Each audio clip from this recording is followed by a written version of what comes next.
Gyanganj bye Gopinath कविराज। ज्ञानगंज रहस्य। अनादि काल से हिमालय का संपूर्ण क्षेत्र भारतीय संतों के लिए तपोभूमि रहा है। प्राचीन काल के ऋषि मुनि से लेकर आधुनिक काल के अनेक संत योगी हिमालय के विभिन्न क्षेत्रों में तपस्या करते रहे। आधुनिक काल के संतों में महात्मा तेलंग स्वामी, लोकनाथ ब्रह्मचारी, हितलाल मिश्र, रामकुमार, रामानंद सरस्वती, प्रभुपाद, विजय कृष्ण गोस्वामी, स्वामी विशुद्धानंद, श्यामाचरण लाहिड़ी, कुलदानंद आदि हिमालय के विभिन्न क्षेत्रों में आध्यात्मिक साधना करते रहे। श्रद्धेय कविराज जी ने अपने एक लेख में लिखा है कि सिद्ध पुरुष जिस स्थान पर बैठकर योग साधना करते हैं वह स्थान सिद्ध भूमि बन जाता है। सिद्ध भूमि सिद्ध पुरुष के नाम के अनुसार अथवा अन्य किसी प्रकार के नियम के अधीन विभिन्न नाम और रूप लेकर श्री भगवान की विश्व लीला में अपना अपना काम करती है। प्रसिद्ध है दत्तात्रेय, अगस्त, वशिष्ठ, विश्वामित्र आदि ऋषि वर्ग अपने अपने सिद्धाश्रम स्थापित करके ज्ञान विज्ञान का प्रचार करते रहे। जो महापुरुष सिद्ध प्राप्त कर आधिकारिक अवस्था लाभ करते हैं वे ही इन सभी सिद्ध भूमियों के अधिष्ठा होते हैं। जिनमें अधिकार वासना नहीं है वे सिद्ध भूमि में रहते हुए भी न रहने के समान हैं अथवा वे सिद्ध भूमि के उदर्भ में रहते हैं। जिस प्रकार सिद्ध पुरुष चित्त अचित्त, कार्य कारण, शुद्ध अशुद्ध एवं सूक्ष्म स्थूल सभी अवस्थाओं में अव्याहत रहते हैं तथा अपने वैशिष्ट्य का संरक्षण कर सकते हैं, उसी प्रकार ये बातें सिद्ध भूमि पर भी लागू होती हैं। देह सिद्ध करने के पश्चात भूमि को सिद्ध करने की आवश्यकता नहीं होती, क्योंकि देह सिद्ध होने पर उसी प्रकार भूमि सिद्ध हो जाती है। इससे स्पष्ट है कि सिद्ध आत्मा की इच्छा अनुसार तथा कथित सिद्ध भूमि का अभिवार्व होता है। कविराज जी के कथन अनुसार न केवल हिमालय में बल्कि भारत के अनेक प्रांतों में ऐसी सिद्ध भूमियां हैं जहां साधक योग साधना करते रहे। हिमालय में सिद्ध भूमियों की संख्या अधिक अवश्य है। इसी हिमालय के तिब्बत नामक एक रहस्यमय प्रदेश है। कविराज जी के कथन अनुसार यहाँ अनेक ऐसे मठ और आश्रम हैं जिनके बारे में सभ्य जगत को जानकारी नहीं है। वे सामान्य पर्यटकों के निकट अलक्ष्य रहते हैं। इन आश्रमों में योग के साथ साथ विज्ञान की शिक्षा दी जाती है। केवल उच्च कोटि के लोग इन मठों में प्रवेश पाते हैं। अप्रैल 1951 के दिनों परम पावन दलाई लामा जब तिब्बत से पलायन कर भारत आ रहे थे, उन दिनों इन पंक्तियों के लेखक से कविराज जी इसी विषय पर चर्चा करते रहे। चर्चा के दौरान ज्ञानगंज के अलावा एक घटना का जिक्र किया था। द्वितीय महायुद्ध के समय 2 जर्मन पर्यटक गिरफ्तारी के भय से नेपाल के रास्ते तिब्बत की ओर भाग गए थे। वहां वे एक ऐसे मठ में थे जहां सभ्य जगत की सारी सुविधाएं उपलब्ध थी। युद्ध समाप्त होने के काफी दिनों बाद वे पैदल भारत की ओर रवाना हुए। मार्ग भूलकर बर्मा जा पहुंचे। इनकी राम कहानी सुनकर लोग चकित रह गए। हिमालय जैसे क्षेत्र में विज्ञान ने इतनी उन्नति की है, इसकी जानकारी संसार को नहीं है। इन लोगों ने उनकी बातों पर विश्वास नहीं किया। जब दोनों पर्यटकों ने यह कहा कि अगर आप लोग मेरे साथ चले तो मैं वहां ले जाकर यह सब दिखा सकता हूं, तब कई लोग राजी हो गए। दोनों जर्मन ठीक उसी स्थान पर आए जहां ये कई वर्षों तक थे, लेकिन उन्हें यह देखकर आश्चर्य हुआ कि मठ वहां नहीं है। वहीं पर्वत शिखर है, वहीं वृक्ष समूह है जहां वे बैठकर घंटों बातें करते रहे, वहीं झरना है जहां वे स्नान करते थे, पर वह विशाल मठ नहीं है जहां वे सभ्य जगत की सारी सुविधाओं का भोग करते रहे।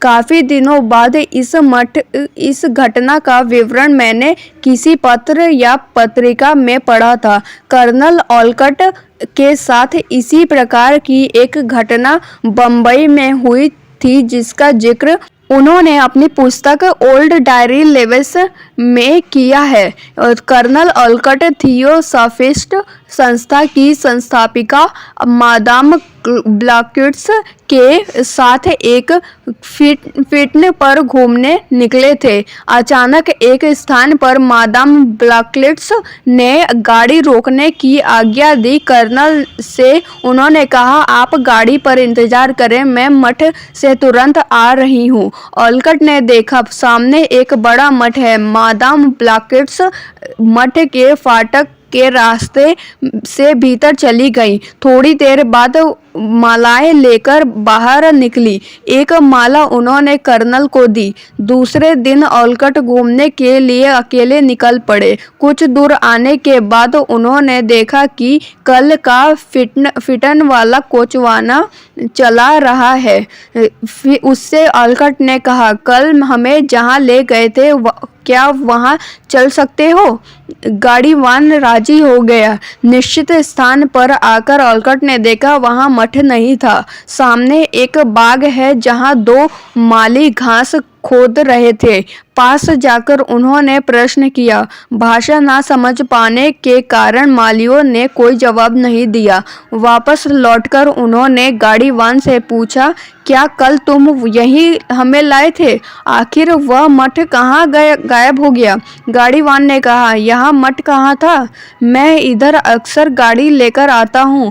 सामने के बाग के अलावा यहाँ कुछ भी नहीं है। आपको भ्रम हो गया है।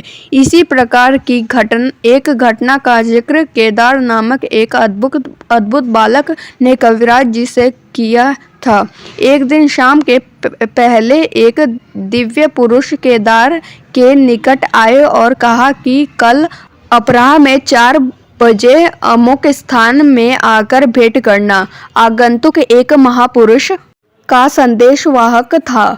मार्ग के बारे में पूछने पर आगंतुक ने कहा, चौक के रास्ते तुम विश्वेश्वरगंज तक चले आना, आगे का रास्ता वहीं से मालूम हो जाएगा, पूछने की जरूरत नहीं पड़ेगी। दूसरे दिन केदार 4 बजे एक साइकिल लेकर रवाना हुआ। साथ में और कोई नहीं था।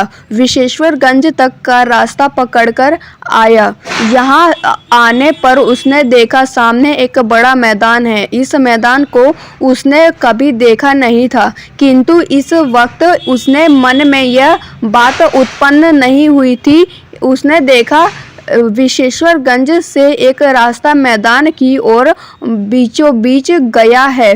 रास्ते के दोनों ओर जोते हुए खेत और विविध प्रकार के दृश्य सुशोभित थे। मैदान के बीच एक विशाल पत्थर था। उस पत्थर पर एक महापुरुष बैठे थे। केदार उनके दर्शन से समझ गया कि इन्होंने बुलाया है, इन्हीं के निकट मुझे जाना है। साइकिल से उतरकर वह पैदल यथास्थान पहुंचा। जूता साइकिल रखने के बाद उक्त महापुरुष के पास पहुंचा।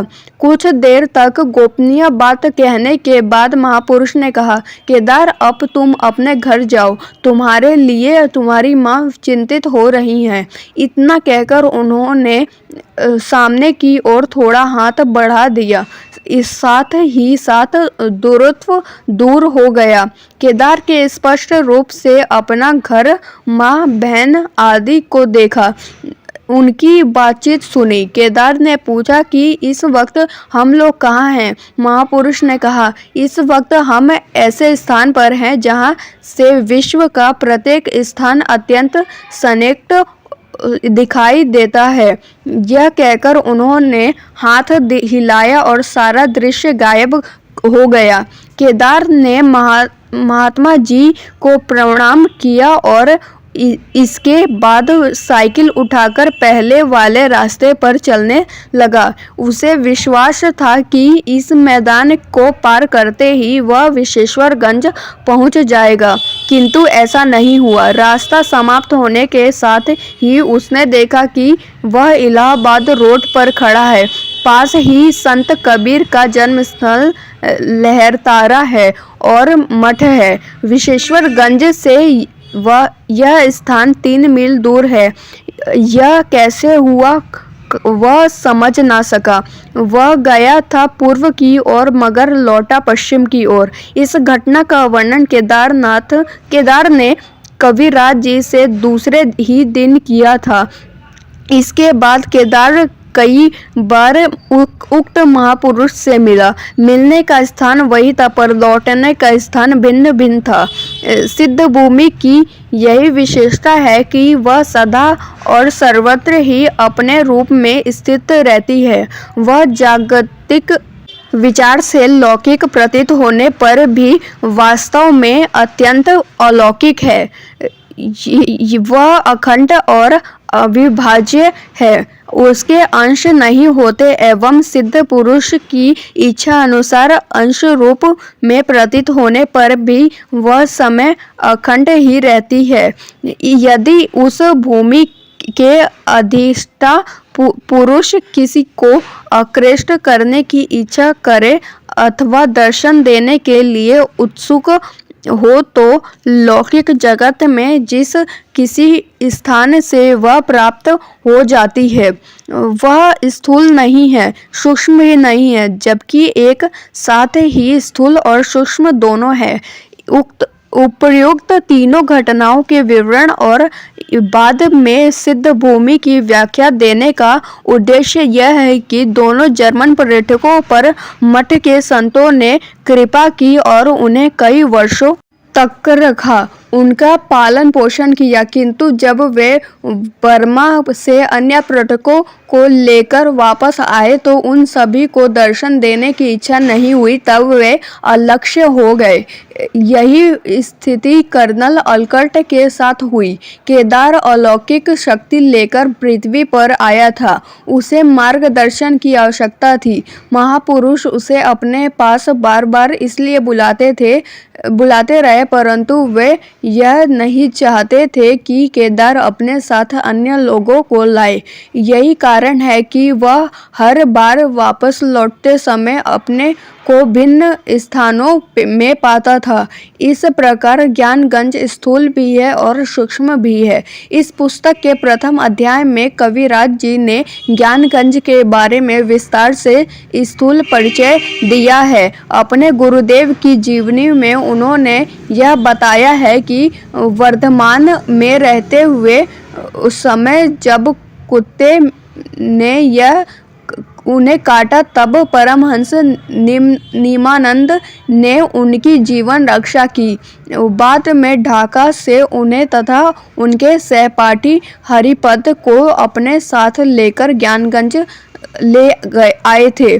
उन दिनों विशुद्धानंद जी की उम्र मात्र 14 वर्ष की थी। ज्ञानगंज में विशुद्धानंद जी लगभग 20 वर्ष तक योग और विज्ञान की शिक्षा ग्रहण करते रहे। महर्षि महातपा ने उन्हें विशिष्य बनाकर शक्ति संचार किया था। परमहंस श्यामानंद सूर्य विज्ञान और परमहंस भृगुराम भोग योग की शिक्षा देते रहे। ज्ञानगंज में प्रथम बार पहुंचने पर विशुद्धानंद जी ने जो दृश्य देखा उसका वर्णन विस्तार से इस पुस्तक में है। प्राकृतिक परिवेश, आश्रम में निवासियों का परिचय, परम गुरु महातपा के निवास स्थान के बारे में दीक्षा की घटना आदि, इन सब बातों से यह स्पष्ट है कि ज्ञानगंज नामक स्थान स्थूल रूप से तिब्बत के किसी विशेष स्थान पर है। वहाँ साधारण व्यक्ति नहीं पहुँच पाते। केवल योगेश्वर संपन्न योगी या उच्च कोटि के साधक ही जा सकते हैं। कविराज जी जो कि स्वयं ज्ञानगंज के चमत्कारों को प्रत्यक्ष रूप से देख चुके थे, फिर भी इस पुस्तक में इन्होंने उसका परिचय सर्वत्र सूक्ष्म रूप से दिया है। एक जगह आप लिखते हैं, कहा जाता है कि ज्ञानगंज हमारी इस परिचित पृथ्वी पर एक विशेष गुप्त स्थान है, किंतु वह इतना गुप्त है कि विशिष्ट शक्ति के विकास न होने से तथा उस स्थान के अधिष्ठा की आज्ञा न होने से मृत्यु लोक के जीव को दिखाई नहीं देता। प्रत्येक सिद्ध भूमि की यही विशेषता है। पारमार्थिक ज्ञानगंज का पता जानना सभी के लिए संभव नहीं है। कुछ लोगों को ज्ञानगंज का पता चल गया है, ऐसा सुनने में आता है। वह व्यवहारिक ज्ञानगंज से संश्लिष्ट समझना चाहिए। पूज्यपाद विशुद्धानंद जी कविराज तथा अपने अनेक शिष्यों के सामने ज्ञानगंज के बारे में चर्चा करते थे। शिष्यों के प्रश्नों के उत्तर भी देते थे। यहाँ तक कि काशी के मलदहिया मोहल्ले में स्थित विशुद्धानंद कानन में कई चमत्कारों का प्रदर्शन कर चुके थे, जिससे कविराज जी के अलावा अनेक शिष्यों ने देखा था। इन घटनाओं का जिक्र करते हुए कविराज जी ने लिखा है, बाबा कहा करते थे कि ज्ञानगंज के साथ कहीं से भी संपर्क स्थापित किया जा सकता है। यह सूर्य विज्ञान से संभव है। दवा या किसी प्रकार का यंत्र आदि वहां से मंगाया जा सकता है। यहाँ तक कि कुमारी और या माताओं के लिए कपड़ा और अन्य सामग्रियां उपयोग के लिए ज्ञानगंज से आश्रम वासी उनकी इच्छा अनुसार भेज देते हैं। इस बारे में बाबा के घनिष्ठ शिष्य और भक्त सभी बातें जानते हैं, लेकिन उसका रहस्य जानने में अक्षम थे। एक दिन मेरे सामने एक घटना हुई। मेरे एक गुरु भाई श्री सुरेंद्र नाथ मुखर्जी ज्ञानगंज की कुमारियों के लिए 50 रंगीन साड़ियाँ लाए। छोटी बड़ी साड़ियों का पार्सल बनाकर ज्ञानगंज भेजने के लिए पूजा घर में रख आए। मैंने बाबा से पूछा, क्या आप इन साड़ियों को ज्ञानगंज भेजेंगे? बाबा ने कहा, हाँ। मुझे अपार कौतूहल हुआ। मैंने पूछा, कैसे भेजेंगे?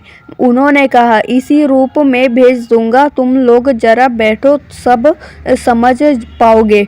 इतना कहने के बाद उन्होंने पूजा घर का दरवाज़ा बंद कर दिया।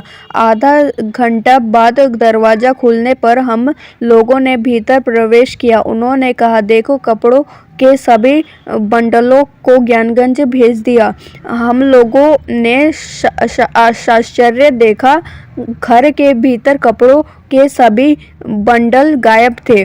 काशी में मलदहिया स्थित विशुद्धानंद कानंद आश्रम में विज्ञान मंदिर या सूर्य मंदिर है। वहाँ 2 तल्ले पर बैठे किसी उत्सव के उपलक्ष्य में उपस्थित शिष्यों को समझ रहे थे। ठीक इसी समय मेरे एक गुरु भाई कलकत्ता निवासी श्री अक्षय कुमार दत्तगुप्त आए। इन्हें सूर्य विज्ञान सीखने की इच्छा बहुत दिनों से है। उन्होंने बाबा से एक लेंस देने की प्रार्थना की। बाबा ने कहा, लेंस के लिए ज्ञानगंज से प्रार्थना करूंगा, शायद मिल भी जाए। अगर तुम्हारी तीव्र इच्छा हो तो अभी लेंस के लिए प्रार्थना करूं? दत्त गुरु ने कहा, अगर इस समय मिल जाए तो अच्छा हो, सब आपकी कृपा है। बाबा कुछ देर चुप रहे, फिर एक झटका दिया।